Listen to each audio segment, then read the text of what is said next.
I'm standing in the West Wing press briefing room, and the atmosphere is suffocating.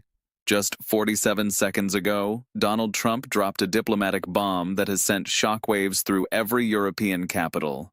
He didn't mince words. He didn't use diplomatic language. He looked directly into the cameras and declared that Europe's approach to Iran is not just weak, it's dangerous, reckless, and a direct threat to American national security. The question hanging in the air right now isn't whether Trump is right or wrong.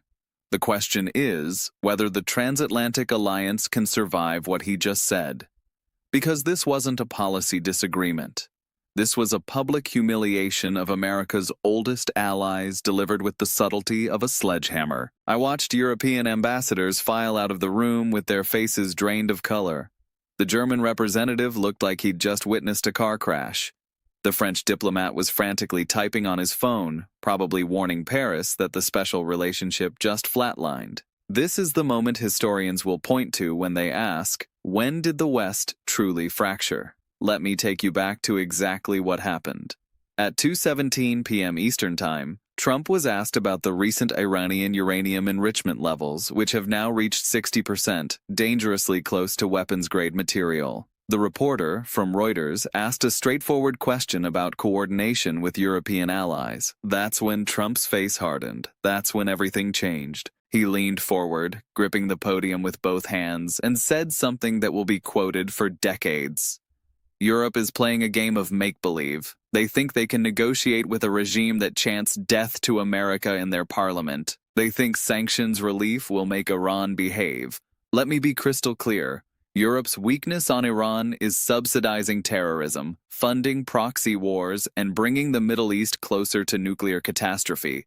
The room went silent, not the polite silence of diplomatic courtesy, the stunned silence of a grenade rolling across the floor.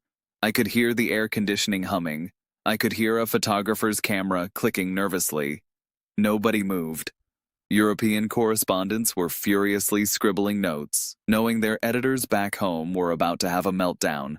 But Trump wasn't finished. He pivoted to the specific policy failures, and this is where it got personal. He mentioned the European signatories to the JCPOA, the Iran nuclear deal, by name: Germany, France, and the United Kingdom. He called their continued commitment to the agreement delusional and a betrayal of Western security interests. He accused them of prioritizing trade deals with Tehran over the safety of Israeli and American citizens. Then came the financial hammer. Trump revealed that the U.S. intelligence community has traced over $7.3 billion in European corporate transactions with Iranian entities since 2023, transactions that he claims directly violate the spirit of international sanctions. He named no companies, but the implication was clear.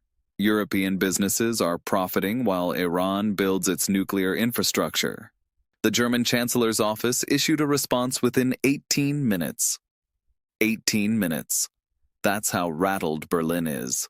The statement was defensive, bureaucratic, and utterly unconvincing. It talked about diplomatic channels and multilateral frameworks. It avoided addressing Trump's central accusation that Europe is too scared of Iran to actually confront it. France tried a different approach.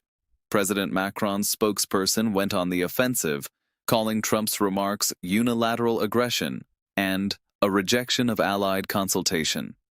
But here's the problem. Macron has no leverage. France needs American intelligence sharing. France needs NATO's Article 5 guarantee. France cannot afford to turn this into a full-blown diplomatic war, and Trump knows it. The United Kingdom, caught between Washington and Brussels, as always, issued the most pathetic statement of all. It essentially said nothing, a masterclass in diplomatic cowardice. London is paralyzed because it knows Trump is partially right, but it can't say so without infuriating the EU.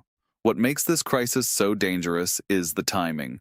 Right now, Iran's nuclear program is accelerating at an unprecedented rate. The International Atomic Energy Agency released a report last week confirming that Tehran has accumulated enough enriched uranium to build multiple nuclear warheads if they choose to weaponize. The breakout time, the period needed to produce a bomb, has shrunk to less than 2 weeks. 2 weeks. That's the gap between peace and a nuclear-armed theocracy that has explicitly threatened to wipe Israel off the map. And Europe's response? More dialogue, more negotiations, more sanctions relief in exchange for promises that Tehran breaks the moment the ink is dry. Trump's frustration is rooted in something deeper than policy differences. It's rooted in a fundamental philosophical divide. The United States, under Trump, believes in maximum pressure, crippling sanctions, military deterrence, isolation. The goal is regime change or total capitulation. Europe, by contrast, believes in engagement, incentives, trust building. The goal is integration and moderation. But here's the brutal reality that Trump is forcing Europe to confront. Iran has played the European strategy like a fiddle. Every time Brussels offers an olive branch, Tehran takes it, pockets the economic benefits, and continues enriching uranium. The Europeans keep negotiating in good faith, and the Iranians keep lying. Trump's argument is simple. If your strategy has failed for 20 years, maybe it's time to admit it's not working. The economic implications of this rupture are staggering. European energy companies have billions of euros invested in potential Iranian oil and gas deals that are currently frozen but could be reactivated if sanctions are lifted. Trump is now threatening to impose secondary sanctions on any European company that does business with Iran. This means a choice. Access to the American market or access to the Iranian market. There is no middle ground. Germany's industrial sector is already panicking. BMW, Siemens, and Deutsche Bank all have historical ties to Iranian markets. If Trump follows through, these companies face catastrophic losses. The German government is lobbying frantically behind the scenes. But Trump has made it clear. He will not protect European profits at the expense of American security. Then there's the military dimension, and this is where the situation becomes genuinely terrifying. Trump hinted that if Europe refuses to join a coordinated pressure campaign against Iran, the U.S. may take unilateral military action. When asked if military strikes on Iranian nuclear facilities were on the table, Trump said, "All options are on the table, and I don't need permission from Paris or Berlin to defend American interests." This is the nightmare scenario for European leaders. A U.S. military strike on Iran without NATO consultation would shatter the alliance. It would trigger an Iranian retaliation that could hit European targets, American bases in Europe, or oil shipments through the Strait of Hormuz. The global economy would convulse. Oil prices would skyrocket. And Europe would be forced to choose sides in a conflict it desperately wanted to avoid. Israel is watching all of this with a mixture of relief and anxiety. Relief because Trump is finally saying what Jerusalem has been screaming for years. Iran cannot be trusted, and Europe's naivety is dangerous. Anxiety because an American strike could trigger a regional war that drags Israel into a multi-front conflict with Hezbollah, Hamas, and Iranian proxies across the Middle East. Saudi Arabia and the UAE are quietly cheering. They've been begging the U.S. to take a harder line on Iran for decades.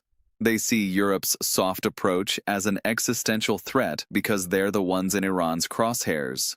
If Tehran gets the bomb, Riyadh and Abu Dhabi will demand their own nuclear programs, and the Middle East descends into a nuclear arms race. But here's what keeps me up at night. What if Trump is wrong? What if maximum pressure doesn't work? What if sanctions push Iran closer to Russia and China, creating an anti-Western axis that's even more dangerous? What if a military strike doesn't destroy the nuclear program but only delays it while uniting the Iranian people behind a regime they currently despise? These are the questions Europe is asking. Diplomacy is messy, engagement is frustrating, but war is irreversible. Once the missiles fly, there's no going back. Europe has seen enough wars. They've rebuilt from rubble twice in a century. They're deeply skeptical of military solutions. Trump's counterargument is that Europe's war weariness has turned into appeasement. that refusing to confront evil early only guarantees a bigger conflict later. He invokes Munich, and European diplomats bristle because they know the comparison resonates. The next 72 hours are critical. Emergency meetings are being convened in Brussels, Paris, and Berlin. NATO ambassadors are being recalled for consultations. The question is whether Europe can present a unified alternative strategy that satisfies Trump's security concerns without abandoning their diplomatic principles. I don't think they can. The divide is too deep. The mistrust is too entrenched. Trump views European leaders as weak and naive. European leaders view Trump as reckless and unilateral. Both sides think they're defending Western civilization. Both sides think the other is endangering it. So, where does this leave us? The transatlantic alliance is fracturing over Iran policy at the exact moment when unity is most critical. China is watching and learning. Russia is exploiting the divisions. Iran is playing for time, knowing that if they can survive Trump's maximum pressure campaign, the next administration might be more accommodating. The stakes couldn't be higher. If Trump is right and Europe's weakness allows Iran to go nuclear, the Middle East becomes a tinderbox. If Europe is right and Trump's aggression triggers a war, the consequences could dwarf anything we've seen since Iraq. Either way, the era of easy transatlantic cooperation is over. We're entering a new phase where America and Europe may pursue fundamentally different strategies, even when facing the same threat. I'm watching European capitals scramble for a response that won't come. Trump has backed them into a corner, agree with him and they validate his criticism, oppose him and they risk American protection. The special relationship is being stress-tested like never before, and I'm not sure it's going to hold. The intelligence community is already gaming out scenarios. What happens if Iran conducts a nuclear test in the next 6 months? What happens if Israel decides it can't wait for American action and strikes Iranian facilities unilaterally? What happens if European sanctions relief allows Tehran to funnel another $10 billion to Hezbollah and the Houthis? Every scenario ends badly. I spoke to a former State Department official who worked on Iran policy under 3 administrations. He told me something chilling. Trump is forcing a reckoning that's been postponed for 2 decades.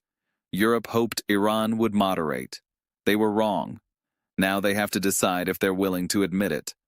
That's the crux of this crisis. It's not just about policy, it's about pride, about admitting failure, about acknowledging that years of